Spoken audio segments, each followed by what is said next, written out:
Hello everyone, how are you going? And welcome to American versus Canadian Christmas. What's the difference? As even though both countries obviously have a lot in common and share a lot of the same traditions, I know for instance that Thanksgiving is celebrated on a different day and just has a little bit of differences, and so is Christmas the same. Hey guys, so recently I've been watching a bunch of Christmas movies that come from the US, and there's a couple of traditions that you guys do at Christmas time that we don't do here in Canada that I wanted to talk about, because a lot of these things are really strange to me as a Canadian, and I was hoping that maybe my American viewers could clarify why you do certain things the way you do. And so I present to you the difference between American and Canadian Christmas. So the first thing that I was wondering about was, I guess you guys every year take an axe out to the forest and you cut down what you call a Christmas tree, which you then take home and decorate. So my question is, what is the point in taking an axe and hunting down something that not only can't fight back, but is literally rooted in the ground and can't run away? How is that fun for you guys? You see, in Canada, we have a different tradition where we take our axe and we hunt down a moose, which we then bring back to our house, and we also set up and decorate. So it's a similar tradition. Whoa, this guy needs to calm down. I mean, I think I've got the kind of style of what this video is going to be about, and it definitely caught me off guard when he first started talking, but I mean, I wouldn't put it past some people to do that, to be honest, knowing how Canada is going to be. I also don't know how well that is going to be surviving. I mean, probably just as long as a normal tree, unless they keep the moose outside in the cold so it doesn't really kind of stink up the place any more than it otherwise would. But I guess I do have to give it to him in some regard. You know, hunting a tree is definitely going to be considered an easier task than a moving object, for instance. I mean, for starters, I don't exactly know where you would even go to get one of those trees in Australia. I mean, I'm sure they're out there. There's got to be a market for it, but I certainly don't know where it is. And so look, I understand that there is going to be some cultural differences, but this guy just needs to rein it in a little bit. So it's a similar tradition, but why the tree thing? That's what I don't understand. See, this way just makes much more sense. That's why they call the holiday Christmas. Now, we generally hunt our moose early in December so that it can sit in the living room for the entire month. So by the time Christmas Day comes, it's fully ripened and it smells like Christmas. That is the smell of Christmas to Canadians. There's actually a huge market for that smell, and even candle companies have cashed in on replicating that scent. Now, I mean, he's not wrong. It would be a hell of a smell, but holiday rotten moose corpse. Oh god. And then Superior candles, handcrafted in Superior. I mean, I didn't honestly know that Superior was a place. I just thought it was a lake, but he's not wrong. That would be a hell of a smell, and I'm sure that you would associate it with Christmas, just going around house to house to house to house, just emanating with rotten. Oh no, thank you. I mean, you don't know if it's a candle or not, but either way, it's just not right. Now, the next thing that Americans do at Christmas time that I don't understand is the elf on the shelf thing, where I guess people take this little elf doll and hide it around the house, and every morning the kids wake up and they go find the elf, and it's doing something new each day.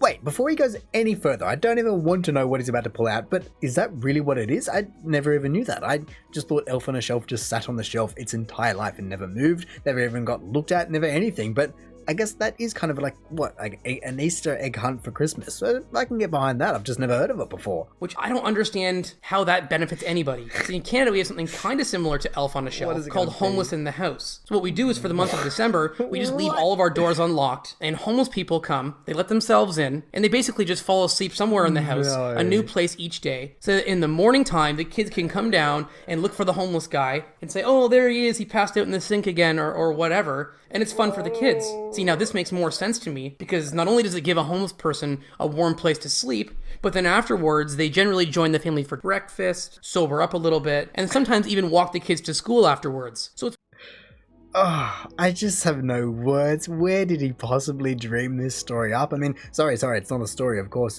This is proper Canadian traditions, but jeez, he's just going out on a limb and throwing either a lot of people under the bus or confusing a lot of people as well. Just going, hang on, no way Canadians do that. Even just the line like this. To me, because not only does it give a homeless person a warm place to sleep, he does have a good point. It does give a homeless person in the cold Canadian winter a place to sleep, but I just don't know if that many people would be able to get behind that idea, you know? I mean, look, if that is your family tradition and you are happy and just comfortable with doing something like that, then go for it. No one's going to be stopping you, and I actually kind of like the idea in theory. I just don't know about the execution of it in terms of what he is talking about. I mean, yeah, sure, if they just want to join them for breakfast, but then walking the kids to school, it feels as though it's going a little bit too far, depending on the person. See, now this makes more sense to me, because not only does it give a homeless person a warm place to sleep, but then afterwards they generally join the family for breakfast, sober up a little bit, and some sometimes even walk the kids to school afterwards. So it's win-win for everybody. What is the benefit of hiding this elf toy around the house? I don't understand. And then the last thing that Americans do that just confuses me completely is this turkey dinner thing. So not only do Americans go out and murder an innocent tree and decorate it, but then afterwards they kill a turkey and eat it as well. Why are Americans killing so much? It's kind of sick. So I'm sure you can already guess what we do for our Christmas dinner.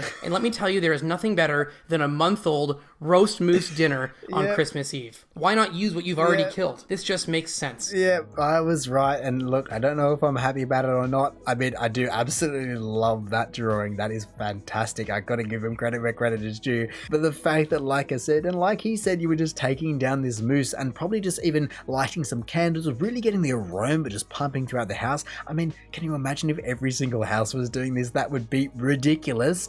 I mean, I guess in saying that, one good thing would be the fact that catering for this guy, not a problem whatsoever. Just go back for round 2. Please just help yourself. Bring all your mates. No worries. There was plenty of food to go around. I guess also in saying that is going to very quickly become rotten again. So you probably don't want to be, I don't know. That is definitely going to be a problem because there was already too many leftovers at Christmas generically, let alone when you have an entire moose involved as well for every house. And so look, even though yes, it is a very, very random thing that we are talking about here, at the same time, I can kind of understand the theory and where he's coming from. I just don't know if I fully agree with it, even though he's saying, yes, firstly, you get a tree and then secondly, you get a turkey. I just think that one moose is going to result in a lot more waste than both of those things combined. So I'm sure you can already guess what we do for our Christmas dinner. And let me tell you, there is nothing better than a month-old roast moose dinner on Christmas Eve. Yeah. Why not use what you've already killed? Aged. This just makes sense. I'm not trying to insult what you guys do.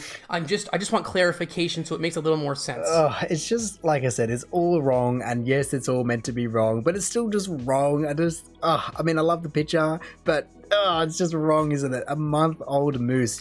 There's no way that you're aging that moose correctly. As even though I do understand that North America does get pretty chilly at this time of year, I just don't think the Christmas decorations are going to be cutting it in terms of just preserving the meat and the entire moose just ready for a month's time from now, let alone people that are getting it, I don't know, 2 months out. You know, people put up their tree in October, and people just reserving the moose for that long as well? I mean, I really don't know. And they're leading up till January, February. How long does this moose just sit for? But look, I certainly don't have those kind of answers. And honestly, I don't even know if this guy would either. I mean, perhaps he's just attempting to keep Canadian traditions Canadian and just doesn't want Hollywood and everyone else just coming in and taking it. That's why we've never seen it. In saying that, though, I do feel fairly confident in speaking for the entire rest of the world when I say that Canada can keep that tradition to themselves. You know, even just their elf on a shelf, so to say. I think, I mean, unless that is really what you want to do, then go for it. Don't let anyone stop you. Just make sure that you've really given it a bit of a thought before you just go and take out an entire moose for multiple months in your house. But hey, I knew going into a video like this that there was always going to be a bit of a cultural clash, or not even that, just cultural education going on.